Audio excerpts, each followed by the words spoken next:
Hello, everybody. We're just about to start our webinar. We're going to wait maybe 1 or 2 more minutes to see if more people will join.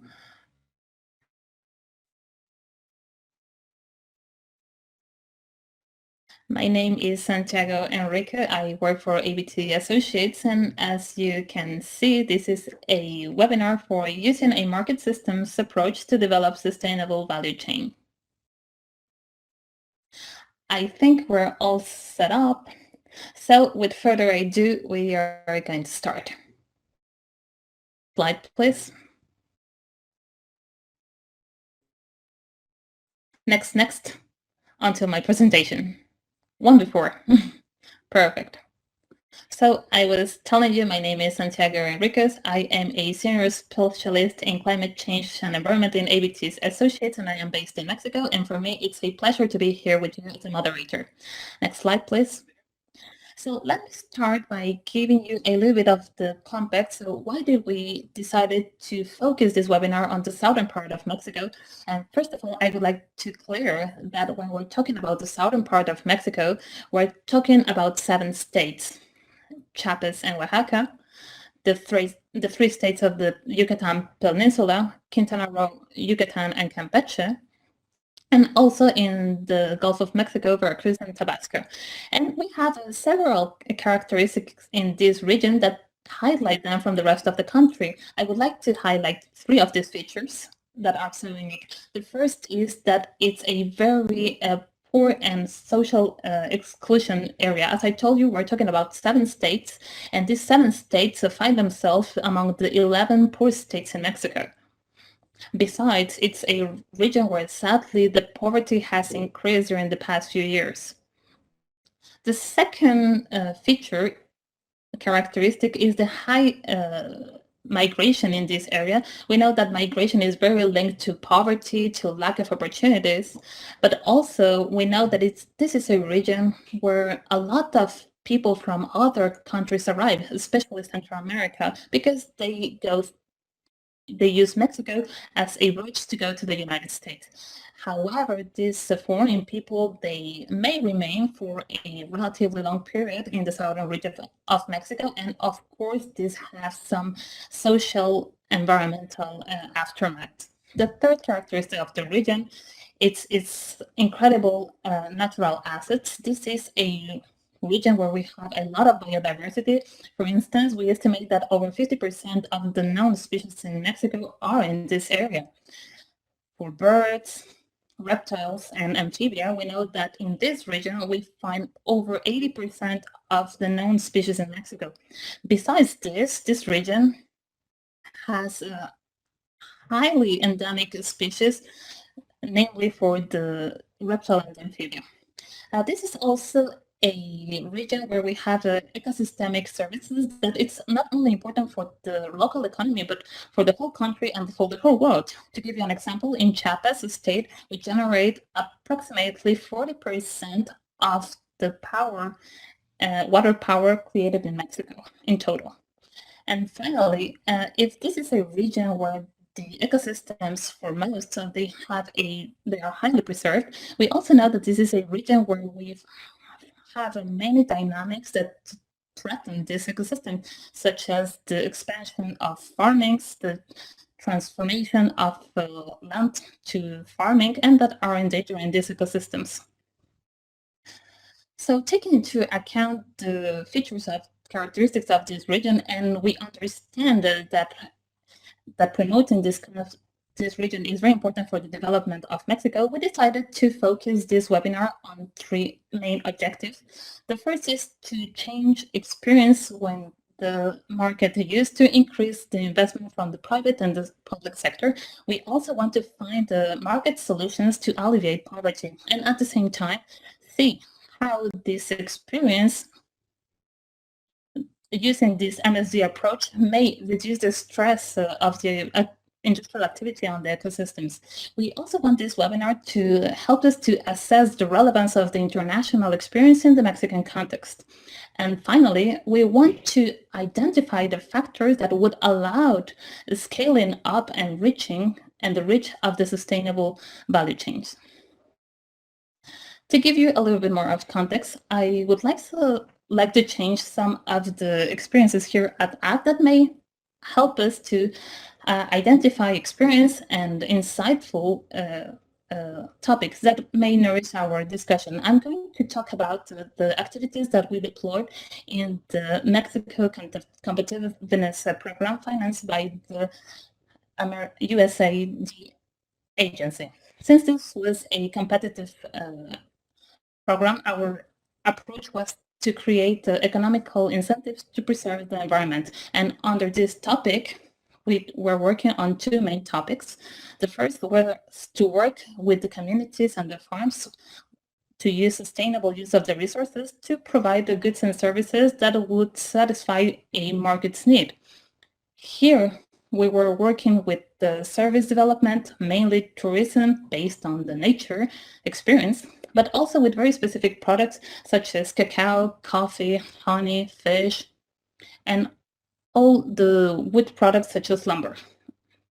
We also work with different organizations in the civil society and the communities to establish a pay-per sustainable economical services. In this case, we work very closely with the Accord to establish local mechanisms to pay for these services.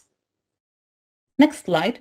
This photo shows some of our experience.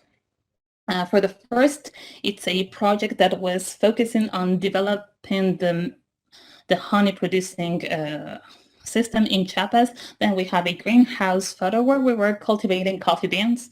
And the third one, it's an example where we were working with people in the Amanalco region next to Valle de Bravo. We were establishing a pay for sustainable environmental services approach. I would like to say that during this whole activities, we are always looking to strengthen the capacities of the communities for them to get more involved and after move on in a sustainable way with the development of this change. This means new technology training,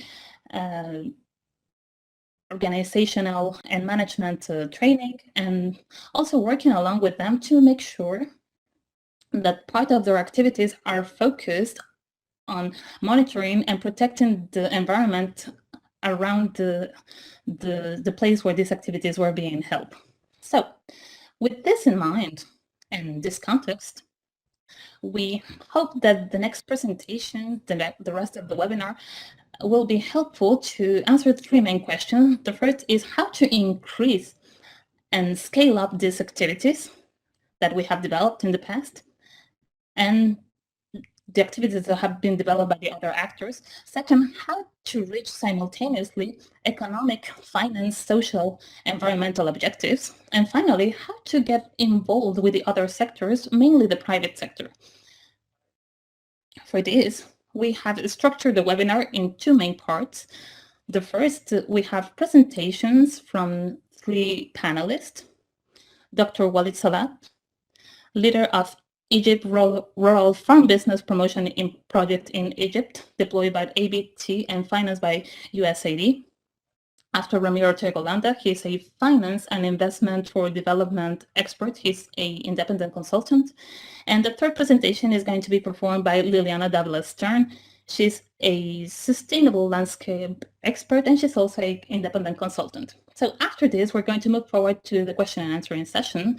So please feel free to ask your question during the chat, using the chat of this platform, so we can treat them and we can answer to them at the end of the webinar. So thank you very much. And having said this, I give the floor to Dr. Walid.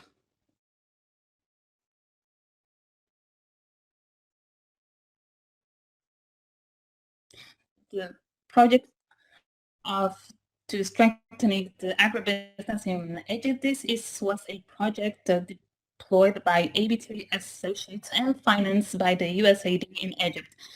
I have a master and a PhD in the Valencia University in the economic faculty. And the topic of my presentation today is moving to a more sustainable market system. In my presentation, I'm going to talk about the next topics. The first one is how to make sure to have a sustainable market systems. What are the activities that we need to do in order to have a sustainable system? And the second topic is some success stories, because we have lots of success stories and I would like to share some of them with you. Next slide, please. So at the beginning, we need to promote the commercial bonds among the producer organizations and the high quality markets of high level markets, such as the exporters, the restaurants, the markets, and the food processing companies. These are markets that will allow the little farmers to get higher prices, and at the same time, and this is very important, to develop the capacity of these little producers to produce the needed high quality demanded by this type of markets. And this is a very important topic. Here, we have observed a lot of success. This means we have conducted over 65 contracts signed with both parts for this project. At the end of the project, both parts can work together without any intervention. Next slide, please. So as I mentioned before, in my previous slide, the small producers must be supported from the buyers, from the project, so that they can conduct the changes that will allow them to get higher prices. Not only the project, but they need to ensure that this is going to be a sustainable approach. So this approach strengthens the sustainable networks that they will find after the project is finished. Another very important approach is the participation of the private sector during the whole value chain. We're working together, the private sector in this project, during all the stages, the production, the harvesting, pre-harvesting, the processing, to increase the sustainability, create more revenue, and create employment as well.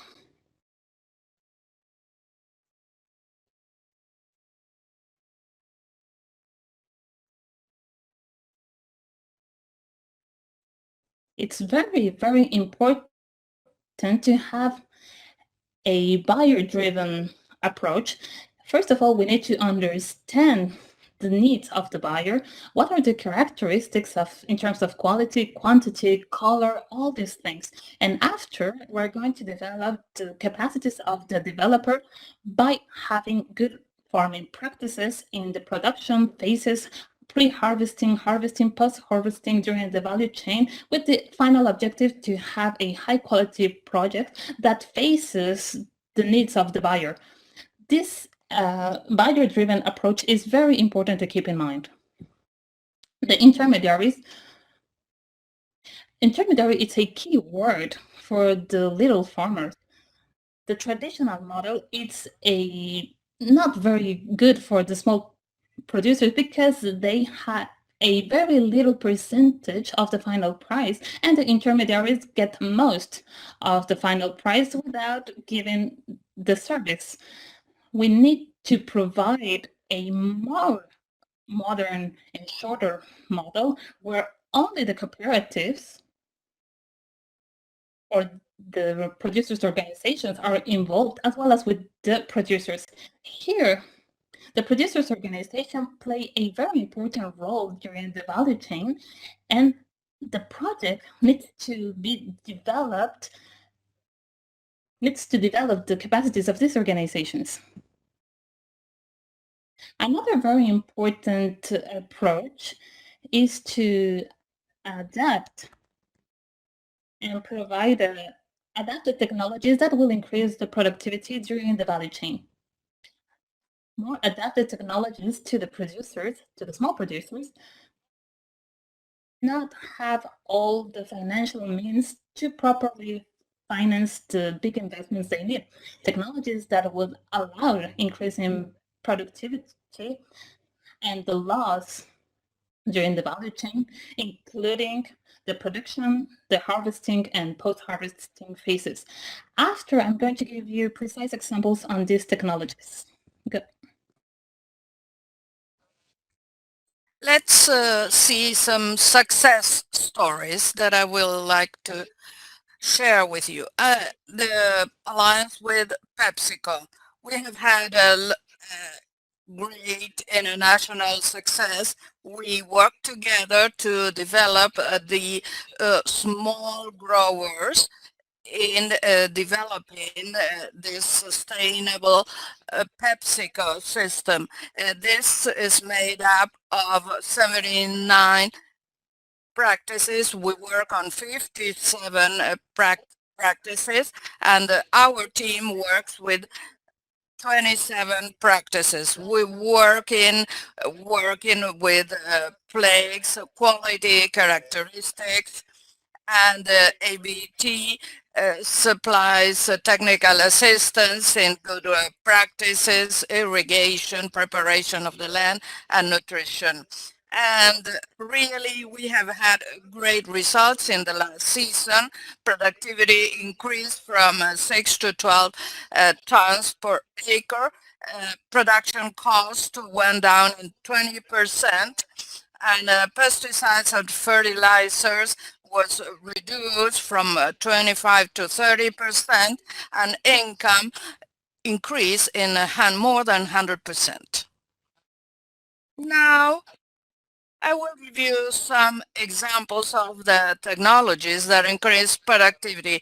These convenient technologies are, for instance, solar energy for tomatoes, mangoes, and races, innovative technologies, irrigation, and a cobot, which is a very small device, as you can see on the picture. This is a low-cost technology to keep the cold chain.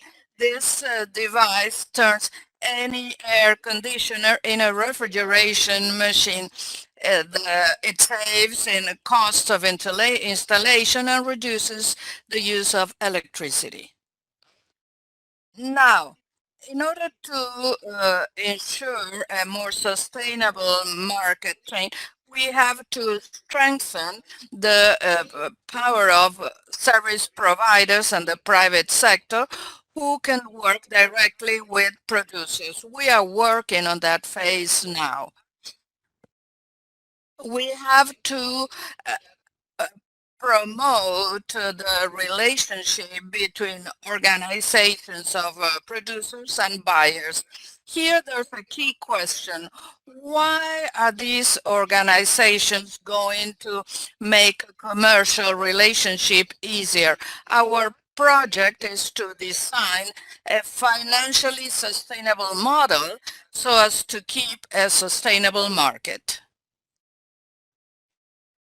During the COVID period, the product adopted new tools to implement technical assistance, and we tried to get a new technical assistance to adapt to this new normality.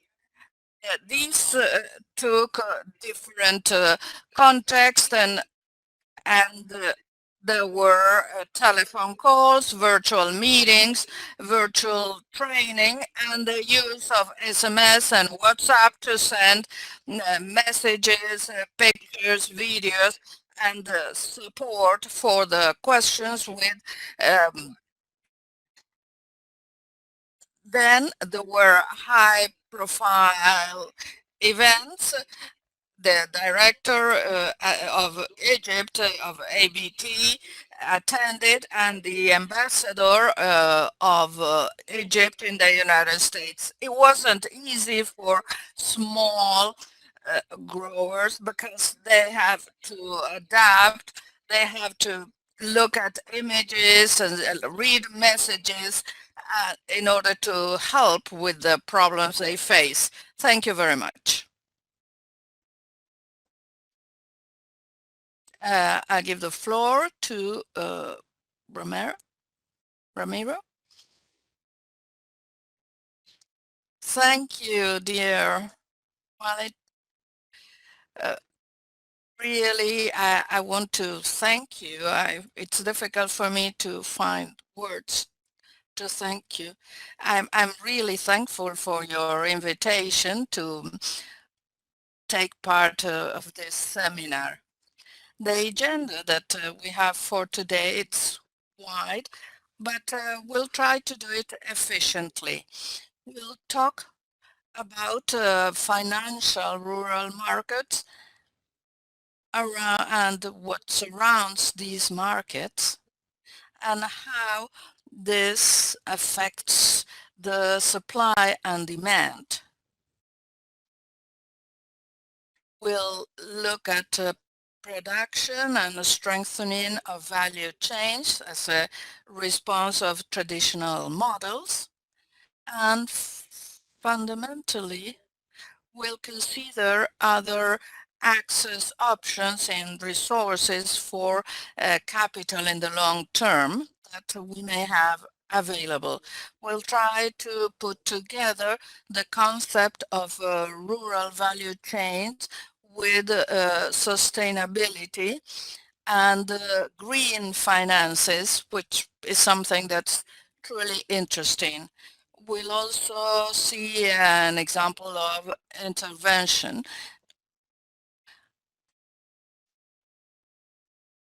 The context of financial rural markets is very special. What we have seen is 10 problems that can come in terms of failures of markets, insufficiencies of those markets. First of all, they are fragmented. They are not compact markets.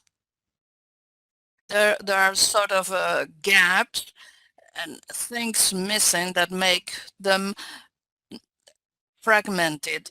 There's an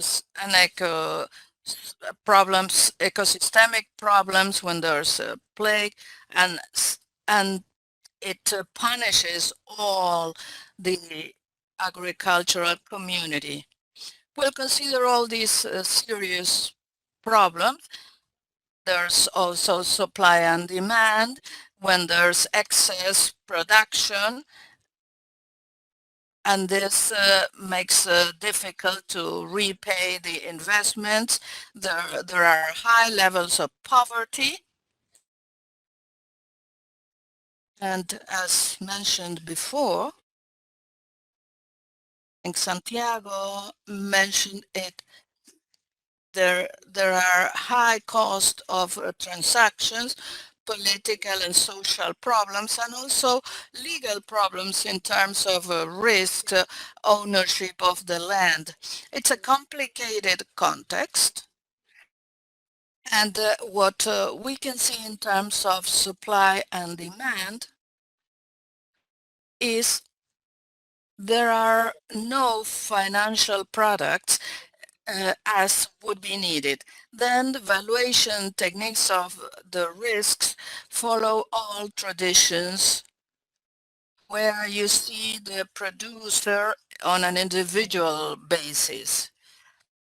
Basically, credit is like a commodity, and the producer is not seen as associated to a value chain, but individually.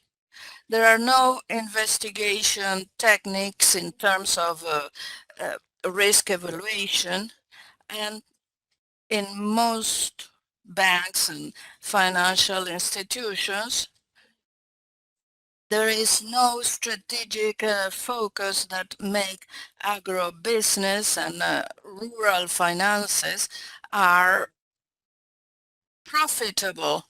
So we should develop a focus that responds to these needs. And demand, the problem is lack of guarantees. It's a complicated problem because on the one hand, financiers do not understand the way these markets work. And there's a problem of lack of guarantees. There's no information that's coherent, that can be tested, and there are no managerial capacities. There's no entrepreneurship in the rural media, which could facilitate the relationship with the institutions. And sometimes there's a preference of in the governments before taking risk. This is a value chain, and we can see what financing means. What it does is to develop in an integrated way the production system together with value chains in each stage. And they try to meet the generation of financial products that can adapt along the process.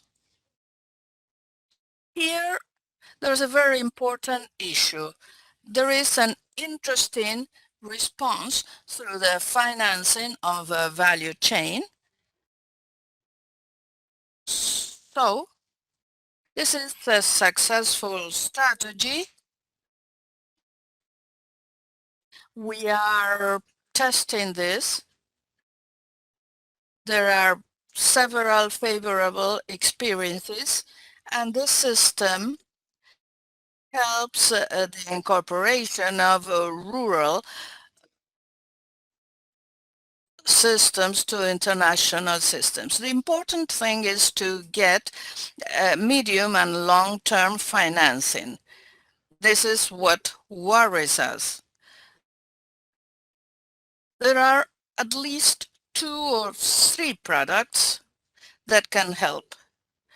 The risk capital, which has availability. It's in the presentation. It depends on the amounts of investment, but there are other 2 focus. That's the combined system, which structures different resources generated at international level, international donors. Then there are private resources for financing with great final impact in rural sectors. And mezzanine financing, which combines debt with capital. So it's structured in such a way that these resources stay within the company during a convenient time and makes it easier to access financing for the team, which is fundamental for the transformation. Now, as an example, this is happening. We have the capacity, we have the resources, and the ability to restructure them to generate this relationship between rural value chains, sustainability, and financing. There are different models that are taking place in Mexico, for example, through the development bank. There is a blended of resources, 10 million 50 from BID, 55 from private, and 20 millions for the rest. All this is financed, and this is very interesting. It includes small producers in agriculture and agro-silviculture.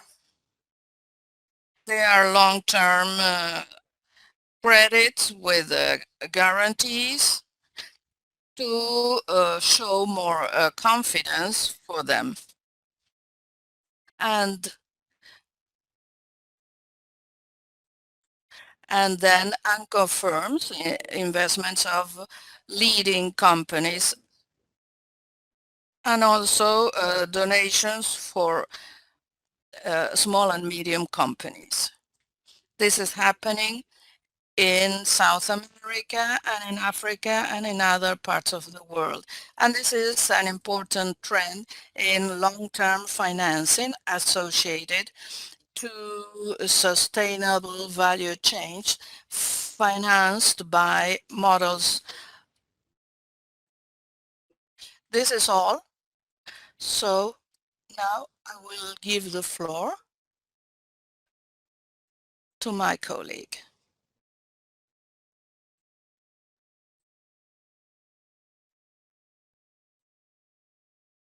Hello, my name is Liliana Davila, and today I'm going to make a little brief of what our two panelists have just shared. The next slide, please. The main ideas that were shared by Walid and Ramiro, and I'm going to explain a little bit further on the opportunities that the sustainable markets have here in Mexico, as well as its competitiveness. I'm going to tell you where we stand in terms of offer and demand, and which are these triggering factors to be more competitive. So something that it's very important to highlight, which was explained by Wallet, is how these markets, the work that it's been done in Egypt, help to strengthen these commercial links among the producers' organization and the high-level markets. This is very important to keep in mind, because if there's no a dialogue between the offer and the demand, we may have a very good products that they don't bring they are not attractive for the consumers. So this is the effort that we're doing today, where these efforts are being done since the pre-production. We want to better understand the demand so that we can properly prepare in many different ways, through training, place selecting, what type of products should be produced, and after then we launch the production, how to do it with the good practices, environmentally driven, that actually face to the demand. For instance, that they are compliant with the certifications, and that they're also compliant with the productivity factors, in this case, the climate change, to improve the resilience. So we'll see some examples. Also is how do we do to ensure this quality after the production through good transportation, through good handling, and by stocking if we need the cold chambers so that they are established, and we have a final high quality product in the market with this, because we know how to export internationally and we have a proper understanding of the local market. So basically, that's very important to keep in mind, to understand this whole cycle, so that there is proper communication between offer and demand. So what Ramirez said is that there is, especially in Mexico, a very difficult situation in terms of a rural financial market, and it's important to know how to sail these waters that are very difficult. Not only to take into account the credit risk, because sometimes those are very high, because we have very high transaction cost, we have a social and political risk, and there are very high obstacles that we may find.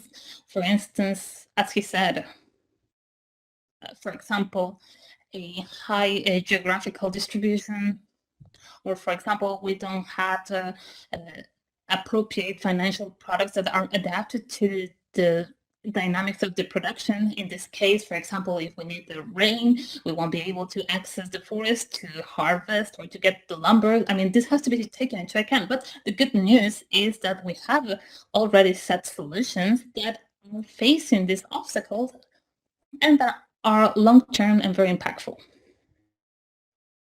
In the case of Mexico, we do have now a very important work done in terms of offer. And this means that the cooperatives and the producers are already deploying environmentally friendly practices. They have incorporated smart green approaches. They have organic fertilizers, for example, that are used by the community.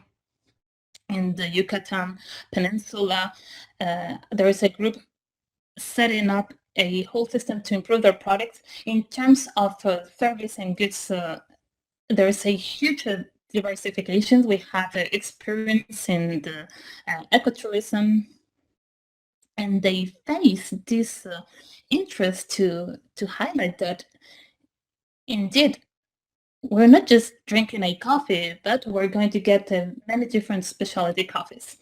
And we also need to have an organized social organization, for example, the Oreo initiative that is gathering several producers and that whose products are available in some shops at Mexico City, such as the Union shop, and or other organizations such as in Oaxaca, where they are helping the producers to get certified and to access new markets. However, we do see improvement areas, so we can scale up these good practices. We can do so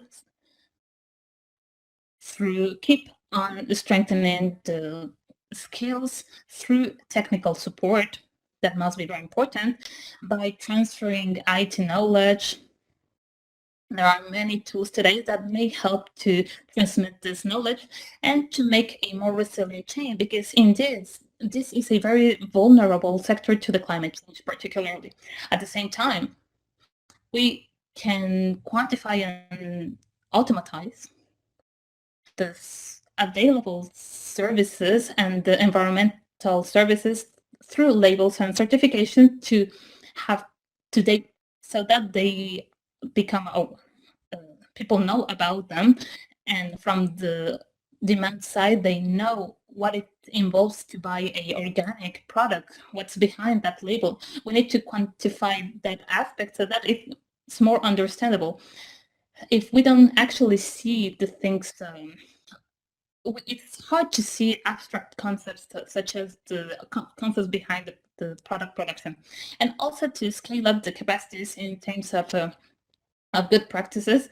They need to know the market needs to access to these new markets, and to properly know how to commercialize their products nationally and internationally. In terms of offer, here we can see that there is a very important growth in the current markets. They are looking for environmentally friendly products. We know that are responsible consumers looking for these projects, and what we want to provide them is like, we want to make them clear how these products are being produced. So improving traceability, fair tradeness, and that's why these fair trade certifications are very important, and also to strengthen the commercial links through e-commerce, through applications, technologies such as the blockchain that are helping us or the offer to understand much better where is the product and how the benefit comes to the hands of the producer. The opportunity in this case, as I mentioned, from the demand part, it's important to implement these traceability schemes to make the chain greener. Not only see it on the product, for example, we're producing without cutting off trees, but I mean, it's important to have an organism that it's actually validated and certifying that this is valid. The purchasing policies of the companies, yeah, they need to be very flexible, and this can be improved for them to support this type of initiatives by not using the conventional policies. Sometimes the payment delays are very long, and the Walmart Foundation, for example, they have made some improvements in their policies to include this type of products with this flexibility in mind. And we also have an opportunity to reduce the intermediaries so that the benefit comes higher to the producers. To bring awareness in terms of companies and consumers, campaigns on branding, they have to be very clear. They need to make clear what are the benefits, why having a label, a certificate, why highlighting that they are legally done, what's the advantage to what's this label communicating. And something very important is how to make these alliances and exchanges to promote opportunities and have a unified voice from the whole sector, not only from the farms that they were, the people commercializing lands, but also the designers, the architects that are putting these products into the market so that they can communicate with a unified voice. So these are the competitive elements as well. We need to understand them as a wider picture where there are other elements that come into the play. For example, having appropriate the infrastructure, to have the proper financial tools, to have a demand, it means to understand the market, to be efficient in terms of process, to have skilled people, and most of this I have already gone through. In this sense, we also have a lot of opportunities here in Mexico. For instance, in terms of legal framework, this may help to have more conversion, more transparency, tools that may help us to better coordinate nationally to get more support. And currently, through this North American treaty, we have a big opportunity for us to enter into these markets and move the transition towards sustainable markets. And of course, also there's a big opportunity to develop and to enter new markets by using these new technologies for online distribution, and understanding that this is not only a matter of taking care of the environment, but we're also talking about the different experiences by diversifying, taking care of your health, etc. Those are things to keep in mind. There has been a very important role played by the market when it comes to create incentives of creating the biodiversity of the ecosystems. Once is the pay for sustainable service, and commented by Santiago, and that it's in the project of economic competitiveness that was deployed a few years ago. And this approach helped to improve the Cuenca de Valle de Bravo region. In this case, the demand and offer of water was improved. At the same time, a fund was created in Veracruz to finance conservation schemes. These were private and public, and network schemes to reduce the deforestation and to preserve the forest. This has been also widely deployed. On top of paying for the environmental services, the market has also supported projects such as green tourism in the Lacandona rainforest, so that the communities, they see that this rainforest is a very important asset, and that those are the experiences that these new consumers are looking for, to have a very unique experience. And it's the same for the apiculture in the Longterm Natural Reserve, where producers have been trained for them to commercialize and have a products in their market. Next slide, please. So these are the big experiences that we have learned from the value chains, that it's important to have strong associations to properly understand the market of the niche, the certifications, be aware of the new trends that come. Something very important is to include all the community to create and promote employment, and to diversify the rainforest resources for a better investment. So this is all for me, and with further ado, I give the word to Santiago.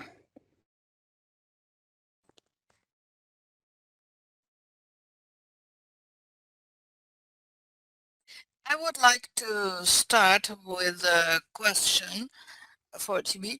You talked about the environment to move products and services. And you gave as a context some international commitments. How could in a national Mexican comment like the Paris Agreement or the negotiation in Wasco, how could this international commitments help this value changes?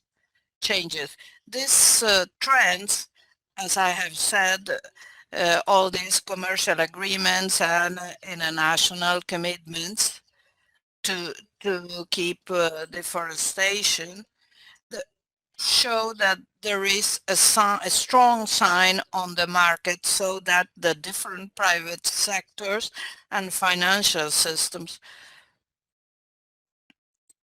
a- are giving statements that there won't be financial support for uh, products that do not take environment into account. This implies best practices towards the environment, not only from the financial, the private system, but also from producers. Suppose, uh, for instance, airlines offer the possibility of compensating your emissions, your carbon footprint. This international trend gets to Mexico and promotes a better understanding of all this. I would like now to change the question. This question is for Walid in Egypt. Your experience was so interesting. I mean, the alliance you had with PepsiCo and the results you achieved were really impressive. One of the results was that uh, the fertilizers and pesticide use was reduced. My question to you is, do you think that these results generate more opportunities for agriculture? I mean, if you can get more export products or there are improvements in terms of health for producers, can you enlarge on that, please? Yes, exactly. There are more opportunities for exportations. It reduces the costs of protection. There's more income. That's a very important opportunity for them. Perfect. Ramiro, now I have a question for you, and it's related to a question in the chat. It has to do with how producers organizations have to have certain capacities to work with financing opportunities. Which are the needs so that these organizations become more formalized in the sense that they have obligations in terms of taxes, administrative systems. From your perspective, how can we work with communities so that they come to know the benefits of organizing and this can lead to financial help? Thank you. Thank you for your question. It's absolutely critical for any activity to take this into account, specifically when we talk about Mexico, where 61% of land is under communal property. There are several issues here. First, there's the incentive of accessing adequate financial resources which are adapted to the specific needs of these producers. On the second part, it's really key to train these producers into learning about financial information that can be in fact, mainly cash flows that will allow them to negotiate with the financing entities. Third, any intervention has to have one key element that has to do with managing with financial education. What's important in terms of generating this training and creating value chains is is in order to access work capital financing in the short term without a high level of formality, because so the only requirement is that they can sign contracts, and that's mainly what facilitates short-term capital. For other type of capital in the medium and long term, then more requirements are needed. The incentive is the guaranteed access to two elements. First, financing element. But what's even more important is access to markets, to have relationships with these markets that guarantee economical possibilities to small or medium-sized producers. And the property of the land that they can have. This land will not be part of this possibility of getting financial, but it does guarantee certain stability towards the central objective of getting sustainability to this 61% of communal property. Great. Wallace, I have one question related to the model you are developing in Egypt, where you are trying to strengthen the producers' organizations. Maybe you can explain what the focus, how you strengthen the capacities so that the project has a sustainable impact and the organizations can go on working after financing stops.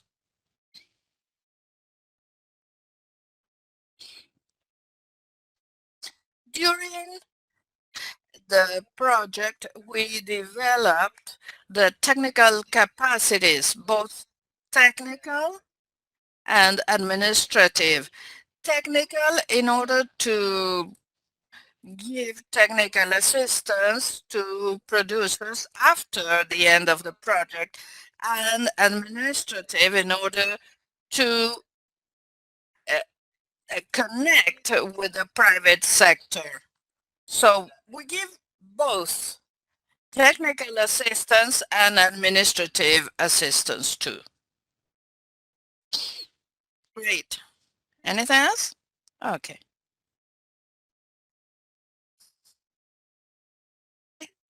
And now I would like to ask you, you talked about market value in terms of consumers and companies understanding what makes these products different, if they contribute to stop deforestation, if they have organic characteristics. My question is, what are the tools that we have that we can apply in order to communicate this information to consumers and companies? Yeah, it's an excellent question, because there are communication campaigns at present, but we could still a lot more in terms of communication. That would be a tool. How to communicate the added value, the branding of a unique product from Mexico. That's understanding what the market wants. Uh, That's what we are doing. This is an organic product, but do they understand what organic is? Maybe not. So this is a necessary tool. This is a unique product. It's handmade. It's incredible. We have to show it so that people really want it. And that can be done with a communication campaign that really focuses on what people are looking for in terms of quality, in terms of design. We have, suppose, a wooden spoon or a dish with this design. We have to find what the added value of these products is. This is key. And the same applies when we attend international fairs.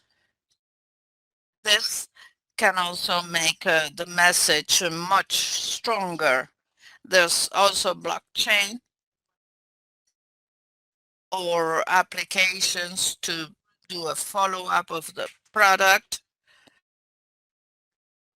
and the added value that it has. And yet another thing is to have very good financial training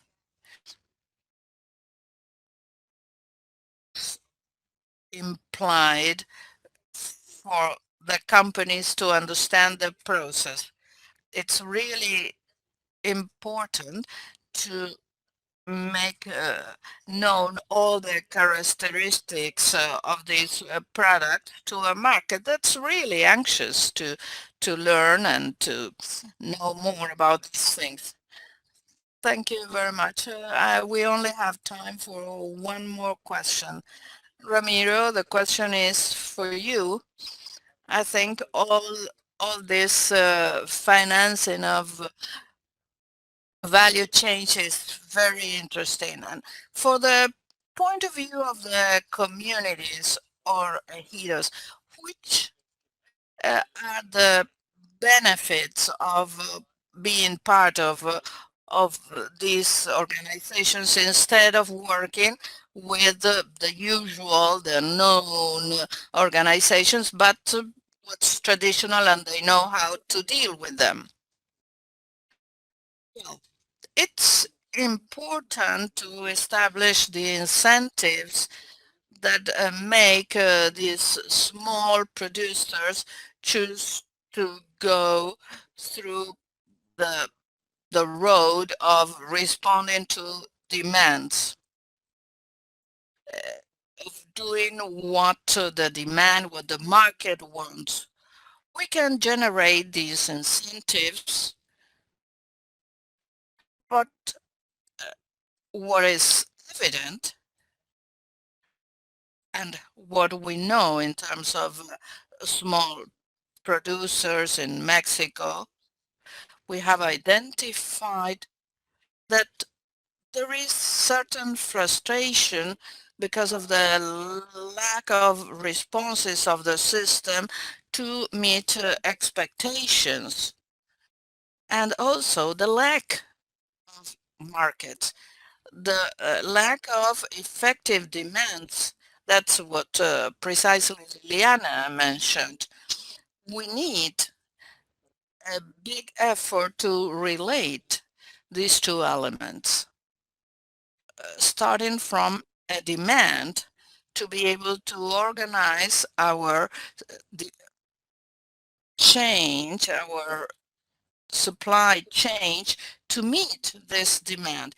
In that sense, financing value chains offers, instead of the traditional one, it offers responses that are sustainable in time. They are long-term relationships between buyers and suppliers. But we should also highlight too that we have to fit these principles to the specific needs, the needs of each region. And also we have to include gender within all this. We shouldn't forget that we worry about generating sustainable products in the long term. Perfect. Well, we are getting to the end. These presentations have been really interesting and they complemented each other. There are challenges that we face in order to develop communities and ecosystems in Mexico, but there are also great opportunities.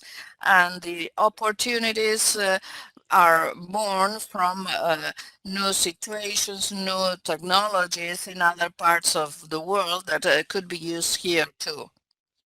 So I would like to stop webinar here. Thank you all, Ramiro, Walid, and Liliana, and thank you all participants for attending it and for their questions. It was a pleasure to be with you today.